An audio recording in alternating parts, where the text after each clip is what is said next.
selamat pagi, selamat bertemu lagi di ibadah live streaming Gereja Pancaran Kasih. Saya percaya kita semua dikasihi Tuhan. Pada pagi hari ini kita masih bisa menyaksikan ibadah walaupun secara live streaming. Mari kita berdoa sebelum kita memulai ibadah kita pada pagi hari ini. Haleluya Yesus. Tuhan Yesus tercinta, kami undang hadirat-Mu. Kami percaya 2-3 orang berkumpul dalam nama-Mu, Engkau ada di situ. Dimanapun kami berada saat ini Tuhan, Engkau pasti ada bersama kami. Terima kasih Tuhan, Engkau mengasihi kami, sehingga kami boleh ada saat ini, bukan kuat dan gagah kami. Beri hati kami yang rindu Tuhan, dan sungguh-sungguh mencari wajah-Mu. Karena kami tahu setiap kami yang menaruh harapan pada-Mu, kami tidak hanya menemukan pertolongan-Mu saja, tapi kami boleh mengalami mujizat Tuhan. Terima kasih Tuhan, kami ucap syukur hanya di dalam nama-Mu Tuhan. Haleluya, amin.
Penuhilah kerinduan kami ya Tuhan.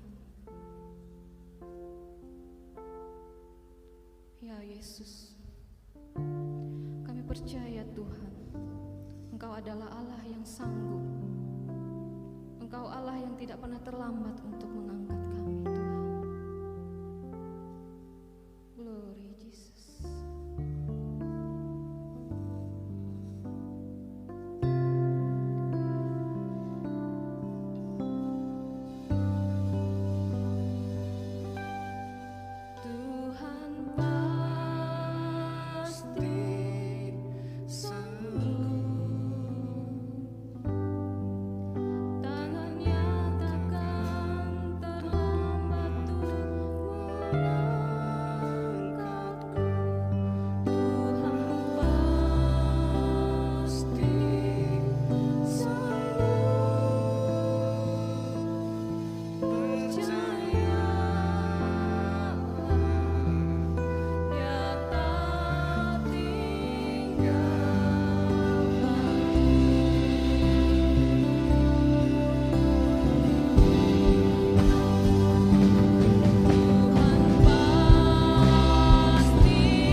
Pancaran Kasih Family, teruslah bergabung dan ikuti konten-konten menarik yang kami sediakan dalam Facebook, Instagram, dan YouTube Gereja Pancaran Kasih selama pembatasan interaksi saat ini. Pastinya akan sangat berguna bagi iman Anda dan iman keluarga Anda selama berada di rumah saja. Anda juga dapat menabur dan memberkati pelayanan di tempat ini dengan cara memberikan persembahan dan persepuluhan kepada pihak gereja. Berilah dengan kerelaan hati. Saya percaya keuangan Anda sudah dimerdekakan oleh Tuhan. Tuhan Yesus memberkati.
berdoa bersama-sama. Bapa Surgawi, pagi hari ini kembali kami datang kepadamu bersyukur untuk kebaikan-Mu yang telah hidup kami. Kalau hari ini kami ada sebagaimana kami ada, semua karena anugerah Tuhan. Dan sebentar kami akan mendengarkan firman-Mu Tuhan. Dan biarlah setiap pujian kami, pengagungan kami, penyembahan kami yang sudah kami naikkan ke hadirat-Mu yang kudus, itu akan mempersiapkan tanah hati kami menjadi tanah yang subur, sehingga benih penerima firman Tuhan boleh bertumbuh dan berbuah di dalamnya. Terima kasih Bapa, urapi kami semua, urapi hamba-Mu. Dalam nama Yesus kami siap sambut firman Tuhan. Haleluya, amin. Puji Tuhan, salam. Jemaat semua dimanapun saudara berada saat pagi hari ini, saya berharap kita semua adalah dalam keadaan sehat, kuat, dilindungi oleh Tuhan. Dimanapun kita berada, yang ada di rumah tangga kita masing-masing, yang boleh menyaksikan siaran live streaming gereja ini, doa saya dimanapun Bapak Ibu saudara berada, kita semua sehat sejahtera. Sekali lagi saya ucapkan selamat pagi, salam sejahtera buat kita semua. Pagi hari ini saya ingin mengajak kita sama-sama untuk buka firman Tuhan di dalam 2 Timotius pasal yang kedua ayat yang ke-13. Kita akan baca, saya akan membacakan bagi kita semua. Demikian firman Tuhan. Jika kita tidak setia, Dia tetap setia, karena Dia tidak dapat menyangkal dirinya. Alkitab bilang begini, jika kita tidak setia, sekalipun kita tidak setia, walaupun kita tidak setia, meskipun kita tidak setia, tapi Dia di sini ditulis dalam huruf besar, artinya Yesus tetap setia. Kenapa? Karena Dia tidak bisa menyangkal dirinya sendiri. Dan bukti daripada kesetiaan dan ketaatan Yesus, Dia mati di atas kayu salib untuk saudara dan saya, yang dulu kita dalam cengkeraman dosa, yang dulu kita dalam kegelapan. Oleh korban Kristus di atas kayu salib, kita dipindahkannya kepada terangnya yang ajaib. Yang dulu kita dalam bayang-bayang maut, tidak punya keselamatan yang pasti, kita hidup kita gelap gulita. Tapi oleh korban Kristus di atas kayu salib, kita mendapat keselamatan yang pasti di dalam Yesus Kristus. Itu sebabnya Paulus berkata dalam Roma pasal 8 ayat yang ke-35, tidak ada satu hal pun yang dapat memisahkan kita dari kasih Allah, sekalipun itu kesesakan, ketelanjangan, kelaparan, kemiskinan, bahkan pedang. Tidak ada yang dapat memisahkan kita dari kasih Kristus. Oleh sebab itu Bapak Ibu Saudara yang terkasih dalam Tuhan, dimanapun saudara berada, tetaplah setia, tetaplah taat. Itu bagian kita. Sebab saat kita setia, saat kita taat, Tuhan tidak pernah terlambat untuk menolong kita. Di dalam Alkitab ada banyak mencatat tokoh-tokoh yang setia. Mereka tidak pernah menyerah, mereka tetap setia sekalipun menghadapi tantangan yang sangat berat, bahkan kematian sekalipun, mereka tetap setia dan tetap taat kepada Tuhan. Contoh Sadrak, Mesak dan Abednego. Di dalam Daniel pasal 3 ayat yang ke-11, ayat 14, kalau kita membaca mulai ayat yang pertama, Raja Nebukadnezar dikatakan di sana dia membuat satu patung yang tingginya dikatakan mencapai 60 hasta dan lebarnya 6 hasta, yang didirikan di daerah dataran Dura di wilayah Babel. Nah, ketika patung itu selesai dibuat, Raja Nebukadnezar mau mentabiskannya dan dia mengundang semua wali negeri, semua pejabat pemerintahan, bahkan hakim, bahkan bupati-bupati, kepala-kepala daerah, semua diundang untuk menyaksikan pentabisan patung itu. Dan saat patung itu ditabiskan, raja mengeluarkan satu titah. Tidak ada seorang pun yang tidak boleh menyembah kepada patung itu. Semua orang diwajibkan untuk sujud menyembah kepada patung itu saat mendengar bunyi sangkakala, seruling, kecapi, rebab dan lain-lain. Mereka harus sujud menyembah itu. Dan jika tidak, Alkitab mencatat mereka akan saat itu juga dilemparkan ke dapur api yang menyala-nyala. Nah, Bapak Ibu Saudara yang terkasih dalam Tuhan, di dalam Alkitab juga dicatat bahwa ada orang-orang Kasdim yang menuduh orang-orang Yahudi, yaitu Sadrak, Mesak dan Abednego. Mereka melapor kepada Raja Nebukadnezar bahwa orang-orang Yahudi ini yang tuanku raja berikan kedudukan di pemerintahan, mereka dikatakan tidak sujud menyembah patung dewa yang tuanku buat itu. Dan Alkitab berkata Raja Nebukadnezar panggil mereka, dan saat mereka datang, raja bertanya, benarkah Sadrak, Mesak dan Abednego, kalian tidak mau menyembah dewaku, patung yang aku buat itu? Lalu apa yang menjadi jawaban mereka? Tidak ada gunanya kami memberi jawaban kepada Tuanku Raja. Seandainya Allah yang kami sembah tidak melepaskan kami dari dapur perapi yang Tuanku buat itu, ketahuilah Raja, sekali-kali kami tidak akan menyembah patung dewa Tuanku. Hal itu membuat Raja marah. Dan Alkitab mencatat Raja menyuruh mengikat mereka dan melemparkannya ke dapur api. Saking marahnya Raja, Alkitab mencatat Raja Nebukadnezar memerintahkan untuk dapur api itu dipanaskan 7 kali lipat. Sehingga Alkitab mencatat orang-orang yang mengikat, orang-orang yang mengangkat Sadrak, Mesak, dan Abednego, mereka juga mati disambar api, saking panasnya api itu. Bapak Ibu Saudara, bagaimana dengan kita? Seandainya posisi kita ada di Sadrak, Mesak, Abednego, apa yang kita lakukan? Sujud menyembah artinya kita dibiarkan hidup. Tidak menyembah artinya mati. Apa yang harus kita lakukan? Apakah kita bisa mengambil contoh Sadrak, Mesak, Abednego untuk tetap setia, untuk tetap taat kepada Tuhan? Saya memberitahu, saat kita setia, saat kita taat, tidak ada hal yang mustahil yang Tuhan tidak sanggup kerjakan atas hidup kita. Sadrak, Mesak, dan Abednego, saat mereka memilih untuk setia, untuk taat kepada Tuhan, Alkitab mencatat mereka tidak mati oleh api itu. Bahkan bau hangus pun tidak ada atas tubuh mereka. Kasut mereka juga tidak terbakar, baju mereka juga tidak terbakar. Itu mujizat yang Tuhan kerjakan atas hidup mereka. Orang-orang yang taat, orang-orang yang setia kepada Tuhan. Kemudian kita juga melihat di dalam Daniel pasal yang ke-6, ketika pemilihan Raja Darius, saudara. Darius berkenan mengangkat 120 orang wakil raja yang ditempatkan di seluruh pemerintahannya, dan dia juga mengangkat 3 orang yang mengepalai ke 120 orang itu, sehingga 120 orang itu cukup memberi laporan hanya kepada ketiga orang ini saja, dengan tujuan supaya Raja Darius tidak dirugikan. Bapak Ibu, di antara ketiga orang ini Alkitab mencatat satu orang yang paling menonjol karena dia memiliki roh bijaksana, yaitu Daniel. Dia memiliki roh yang luar biasa. Bapak Ibu, hal ini membuat iri wakil raja yang lain, sehingga mereka mencari cara, mencari alasan untuk mendakwa Daniel.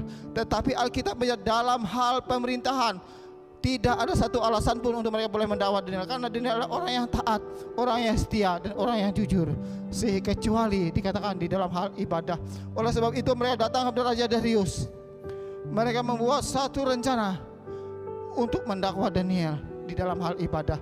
Dan kita mencatat mereka meminta Raja Darius untuk membuat satu maklumat atau satu surat yang isinya tidak boleh seorang pun menyampaikan permohonan kepada dewa maupun kepada manusia selama 30 hari kecuali kepada raja.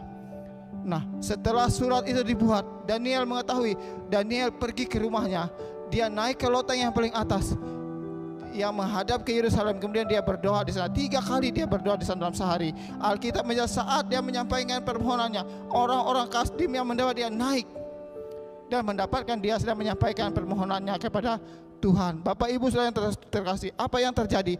Mereka membawa Daniel kepada Raja Darius. Mereka berkata, Daniel tidak taat kepada perintah Tuanku. Sebab Bapak Ibu saudara yang dalam Tuhan, surat yang dibuat oleh Raja Darius menurut undang-undang Persia dan media itu tidak bisa dibatalkan, tidak bisa dirubah, dan tidak bisa juga ditiadakan. Artinya Daniel harus dimasukkan ke dalam gua singa.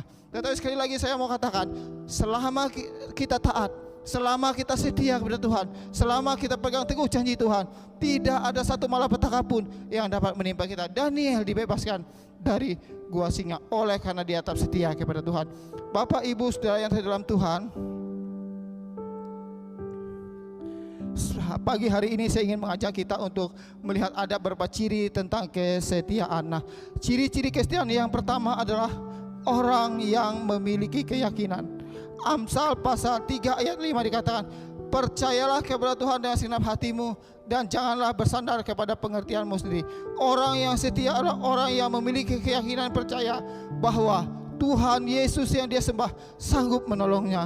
Orang yang setia adalah orang yang selalu fokus kepada Tuhan, bukan fokusnya kepada masalah. Bapak Ibu, selama kita hidup dalam dunia ini, tentu ada banyak masalah yang kita hadapi.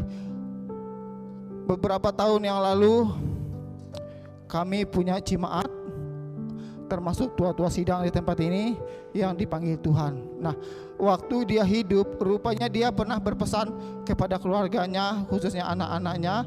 Dia katakan begini, kalau saya nanti dipanggil Tuhan dan meninggal, tolong pakaikan buat saya jas warna putih. Bapak Ibu, nah kebetulan setelah dia meninggal, rupanya anak-anaknya ingat akan wasiat itu sehingga mereka cari jas putih. Tetapi saat mereka ke pasar untuk cari jas putih, tidak ada satupun jas yang warna putih yang dijual di pasar. Sehingga akhirnya mereka harus membeli warna yang tidak putih dan tidak hitam alias abu-abu. Nah, ketika jas itu dipasang, saya melihat bahwa orang tua Anda meninggal tidak protes, dia diam saja. Saat jas dipasang, dia diam saja. Dia tidak berkata, dulu saya sudah pesan jas putih, kenapa yang kalian pasang abu-abu? Enggak, dia tidak berkata demikian. Dia diam saja. Kenapa? Karena memang dia sudah meninggal. Makanya orang kalau sudah meninggal, saudara, mau dipakai jas, enggak dipakai jas, enggak masalah. Mau dimandikan, enggak dimandikan juga tidak masalah. Mau dikubur hari apapun juga tidak masalah. Kenapa? Karena dia sudah meninggal. Tapi kalau selama kita hidup ada masalah, itu tandanya kita masih hidup. Kalau tidak ada masalah berarti kita sudah meninggal. Nah, selama kita masih hidup ada masalah. Selama kita hidup ada tantangan, itu wajar. Artinya kita masih hidup. Nah, oleh sebab itu, selama kita hidup tentu ada masalah, ada tantangan. Fokus kita bukan kepada masalah, fokus kita bukan kepada tantangan. Nah, kalau kita melihat dalam Alkitab, di akhir daripada pemerintahan Raja Yosafat, orang-orang Bani Moab dan Bani Ammon bersama dengan pasukan Meonim menyerang Yosafat. Mereka datang dari seberang laut Asin di daerah Edom. Satu laskar yang sangat besar jumlahnya. Dan ketika hal itu diberitahukan kepada Raja Yosafat, Alkitab mencatat Raja Yosafat menjadi takut. Kenapa dia takut? Karena dia melihat bahwa kekuatannya, pasukannya, apa yang dia miliki tidak akan mungkin bisa mengalahkan laskar yang besar yang datang menyerang dia.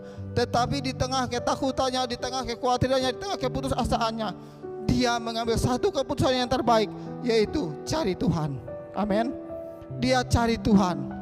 Bahkan dia menyerukan kepada seluruh orang Yehuda untuk berpuasa memohon pertolongan Tuhan. Dan Alkitab mencatat saat dia mengambil keputusan yang terbaik, saat dia cari Tuhan, saat dia mohon pertolongan dari Tuhan, dan Tuhan menolong dia. Kenapa dia meminta pertolongan Tuhan? Karena dia percaya, dia memiliki keyakinan bahwa Allah yang dia sembah sanggup menolong dia dan sanggup melepaskan dia dari pasukan yang banyak itu tadi. Nah, Bapak Ibu, saudara, kita juga melihat Daud saat dia menghadapi Goliat yang tinggi besar.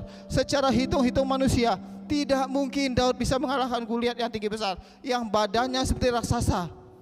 Tetapi Daud tidak melihat kepada Goliat yang besar. Daud hanya melihat kepada Allah yang menyertai dia lebih besar daripada Goliat yang ada di depannya. Itu sebabnya Daud berkata, engkau mendatangi aku dengan tombak dan lembing, tapi aku mendatangi engkau dengan atas nama Tuhan Allah barisan Israel yang kau hina itu.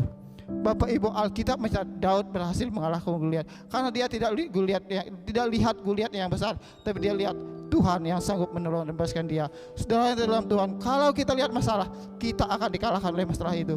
Tapi kalau kita fokus kepada masalah, masalah itu juga akan mengalahkan kita. Tapi kalau kita fokus kepada Tuhan, yakin akan pertolongan Tuhan, Tuhan tidak pernah terlambat dalam membela kita. Amin. Mungkin masalah kita tidak seperti Yosafat yang menghadapi laskar yang besar. Mungkin masalah kita tidak seperti Daud yang menghadapi Goliat yang besar. Mungkin masalah kita adalah sakit penyakit yang sampai saat ini tidak sembuh-sembuh. Mungkin masalah kita juga kesulitan ekonomi yang kita hadapi, yang sampai saat ini ekonomi kita morat-marit. Saya mau beritahu bagi Bapak Ibu Saudara, saat kita berharap kepada Tuhan, saat kita memiliki keyakinan yang teguh dalam Tuhan, saat kita setia kepada Tuhan, Tuhan bisa sembuhkan sakit penyakitmu dengan caranya yang ajaib. Mujizatnya dulu, sekarang, dan sampai selama-lamanya tidak pernah berubah, karena memang dia Allah yang tidak pernah berubah. Ekonomimu Tuhan sanggup pulihkan, bisnismu Tuhan sanggup pulihkan, usahamu Tuhan sanggup pulihkan. Tuhan bisa mengadakan yang tidak ada menjadi ada. Itulah ajaibnya Tuhan kita, Yesus Kristus. Bagian kita sebagai manusia adalah tetap setia, tetap taat, dan tetap bersandar kepada Tuhan. Itu bagian kita. Yang kedua, Bapak Ibu Saudara Tuhan, ciri-ciri kesetiaan adalah orang yang selalu mengandalkan Tuhan. Bapak Ibu, tidak ada satupun yang dapat kita andalkan dalam dunia ini. Anak kita, istri kita, suami kita, orang tua kita, rekan bisnis kita, mertua kita, semua manusia, tidak ada yang bisa kita andalkan. Karena Alkitab berkata semua manusia bisa mengecewakan, hanya satu pribadi yang tidak bisa mengecewakan, yaitu Allah yang kita kenal dalam nama Yesus Kristus. Dialah yang tidak bisa mengecewakan kita. Oleh sebab itu Yeremia 17 ayat 7 berkata, diberkati orang yang mengandalkan Tuhan, yang menaruh harapnya hanya kepada Tuhan. Orang yang diberkati adalah orang yang mengandalkan Tuhan. Orang yang diberkati adalah orang yang menaruh harapnya hanya kepada Tuhan saja. Itu orang yang diberkati. Amin. Bapak Ibu Saudara yang terkasih dalam Tuhan. Kemudian yang ketiga, Saudara, ciri-ciri kesetiaan adalah orang yang selalu intim dengan Tuhan. Teladan Yesus Kristus jelas, dia selalu intim dengan Tuhan.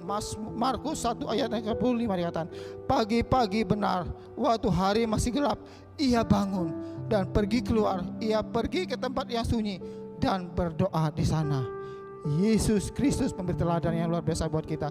Pagi-pagi dikatakan, dia bangun waktu hari masih gelap, dia keluar, dia pergi ke tempat sepi, dia berdoa di sana. Kenapa dia pergi ke tempat sepi? Supaya dia bisa konsentrasi berhubungan dengan Tuhan. Hubungan yang intim dengan Tuhan itu harus kita miliki. Alkitab, orang banyak berkata begini, doa adalah napas hidup orang percaya. Tapi saya mau bilang bagi Bapak Ibu Saudara bahwa doa itu bagaikan aliran darah bagi tubuh kita. Kalau darah berhenti mengalir, tubuh pasti mati. Tubuh tidak bisa berbuat apa-apa.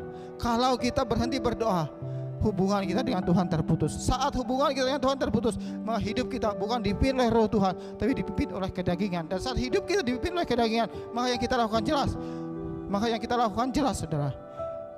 Hawa nafsu, keserakahan, pertengkaran, dan lain-lain. Itu jelas, dan itu akan membawa kita kepada penghukuman yang kekal. Tetapi kalau hubungan kita dengan Tuhan tidak pernah putus dalam doa-doa yang berkesinambungan, kita intim dengan Tuhan, maka hidup kita akan dipimpin oleh roh. Dan saat kita dipimpin oleh roh, jelas juga dikatakan bahwa buah roh adalah kasih, ada sukacita, ada damai sejahtera di sana. Oleh sebab itu, hiduplah dalam pimpinan Roh Kudus. Bapak Ibu Saudara yang dalam Tuhan, mari kita bangun hubungan yang intim dengan Tuhan di setiap saat, di setiap waktu. Jangan pernah tidak berhubungan dengan Tuhan. Sebab saat kita tidak berhubungan dengan Tuhan, hubungan dengan Tuhan terputus, maka kita sekali lagi akan dipimpin oleh keinginan daging. Bapak Ibu sidang jemaat dalam Tuhan, dan biarlah renungan firman Tuhan hari ini akan membuat iman kita semakin bertumbuh, kita semakin kuat, dan kita semakin bersetia, kita semakin berharap, dan kita semakin bersandar hanya kepada Tuhan saja. Karena Dia satu-satunya Allah yang luar biasa, pribadi yang luar biasa yang tidak pernah meninggalkan kita. Janjinya selalu ditepati atas hidup kita, umatnya, orang yang berharap dan orang yang percaya kepada Tuhan. Puji Tuhan, mari kita tunduk kepala dan kita berdoa.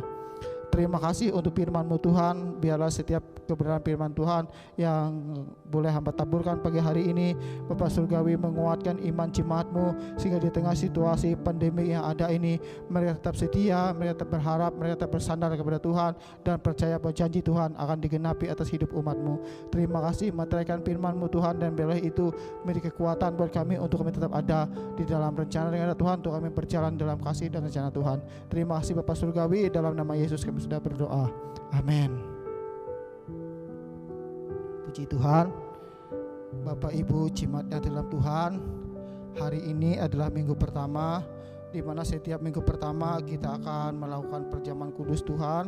Oleh sebab itu saya mempersilahkan jemaat semua untuk mempersiapkan roti dan anggur yang sudah dibagikan oleh pihak gereja. Persiapkan semua, lalu kita sama-sama berdoa untuk menyambut tubuh dan darah Tuhan. Terima kasih untuk kesempatan yang indah siang hari ini Tuhan. Kami sudah mendengarkan firman-Mu, dan sebentar lagi kami akan bersekutu dengan tubuh dan darah-Mu. Kuduskan kami Bapa, urapi kami, layakkan kami untuk kami boleh menerima tubuh dan darah Tuhan. Dan bila melalui persekutuan kami dengan tubuh dan darah-Mu, sidang jemaat-Mu yang mengalami kelemahan diberi kekuatan, sidang jemaat-Mu yang mengalami segala penyakit disembuhkan, sidang jemaat-Mu yang mengalami beban berat diberi kelegaan oleh Tuhan. Dalam nama Yesus kami siap sambut tubuh dan darah Yesus. Haleluya, amin.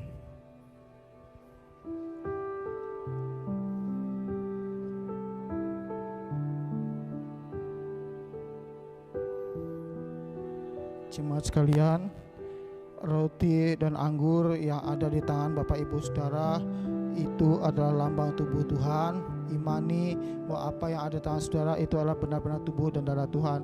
Sebab Alkitab berkata, jikalau kita tidak mengakui itu, jikalau dengan cara yang tidak layak kita makan tubuh dan darah Tuhan, maka itu akan mendatangkan hukuman atas kita masing-masing. Oleh sebab itu saya mempersilahkan seluruh sidang jemaat berdoa secara pribadi kepada Tuhan, mohon pertolongan Tuhan, anugerah Tuhan agar dilayakkan untuk makan tubuh dan darah Tuhan. Haleluya, haleluya, haleluya. Roti yang merupakan lambang tubuh Tuhan, angkat dengan tangan kananmu, dan dengarkan firman Tuhan. Ketika mereka sedang makan, Yesus mengambil roti, mengucap berkat, kemudian memecah-mecahkannya dan memberikan kepada murid-muridnya dengan berkata, "Makanlah kamu semua, inilah tubuhku."